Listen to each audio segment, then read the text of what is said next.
There in the rolling hills of Pennsylvania, among the corn planter tribe, was a makeshift company town known as Petroleum Center. It was given the name for the black, greasy oil that pooled on the water's surface and bubbled up from the ground. It was owned by the Central Petroleum Company, and it was staked out in 1868 by oil barons, bankers, and wildcatters. The good housewives of nearby Titusville didn't dare to enter. Only the brave were permitted to linger about the town. For Petroleum Center, it was a lawless place with no form of government. It was muddy and smelly, with wooden plank boardwalks and temporary makeshift hostels.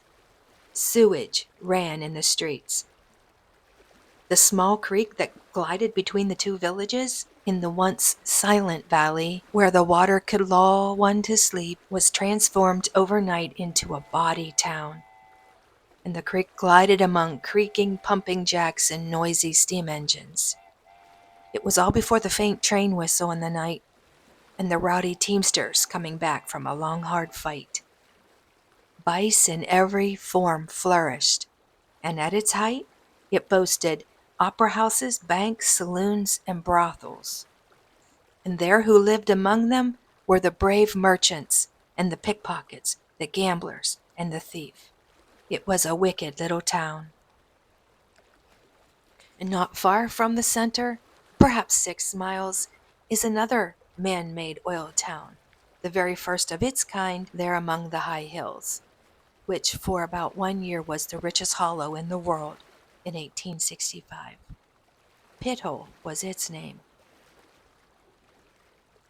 When the two gentlemen stepped off the train and into the darkness, they could hear the faint music in the night and laughter from the dance hall and the late-night poker game.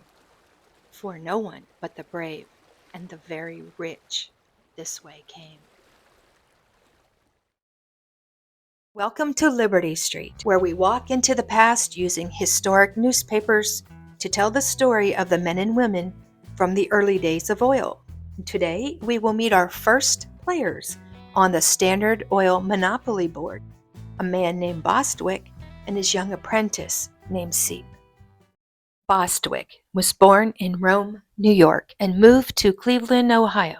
And he entered into the hardware business as a young man, and in 1858 he moved to Kentucky to become a bank teller. Now, shortly thereafter, the Civil War started, and the banking business was not profitable at that time. So he went into the grain business and started selling hemp, which he sold until the conclusion of the war. He then returned to Ohio and invested heavily in the cotton business and grew his commodity business so large he eventually moved it to New York City and had an office on Broadway. Now, about this time, the oil industry was in its infancy. A chemist named Samuel Kerr had already found a way to refine it and to use it as a lamp oil. It was in abundant supply and it was gushing from the ground in Northwest PA. Investors, bankers, and miners from the California gold rush were making their way to the area to strike it rich. And now that Bostwick had a lot of money in his pocket, he took the advice of his old friend. Colonel Payne encouraged him to add the substance to his commodities business or his brokerage, and the rest is history. His fortunes grew beyond measure. And just to give you an idea how much, on his death in 1892, the newspapers reported that he was worth 10 millions of dollars. It is unclear to me when Bostwick met Rockefeller. They both lived in Cleveland. Perhaps they met there. Perhaps they met in the Pennsylvania oil fields themselves. Bostwick invested heavily in Standard Oil Trust and in the Standard Oil Company. And he was one of Rockefeller's very first partners in the trust. Let's now recall his time in Kentucky. While there selling grain, he met the young Joseph Seep, who was making and selling cigars. He must have seen something in him, for Bostwick hired him to help sell hemp during the war, and Seep followed him back to Ohio after the war and worked with him in the cotton business. and eventually he followed Bostwick to Titusville in 1870. Following year, Joseph Seep shook hands with John D Rockefeller himself and accepted a buyer's position for Standard Oil. Seep held that position until the monopoly was dissolved by the Supreme Court in 1911. It appears he stayed loyal to his friend John D., and after the oil company was broken up, Seep stayed on with the South Penn Oil Company as its president. He also started his own oil purchasing agency in his name, and it was a subsidiary of the new Standard Oil. And for more than 25 years, the Seep Agency regulated the price of all crude oil produced in the oil fields east of the Mississippi River. Of all his accomplishments, it appears his greatest love was that of his wife Catherine, whom he married in Kentucky. In 1899, he purchased land on the Hightowne Road and established the St. Catherine Cemetery.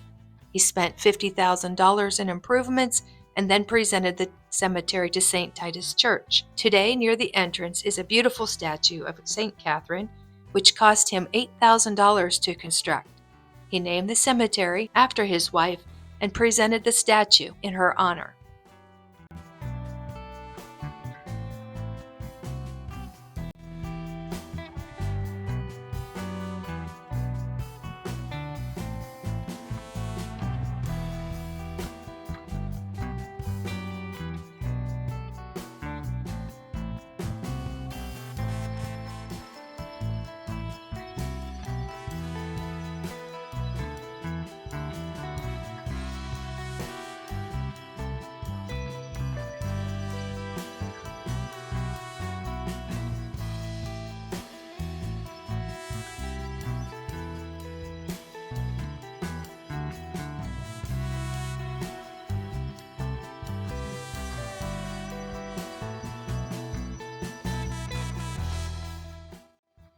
Just before Seep's death in 1920, a tanker ship was christened in his name.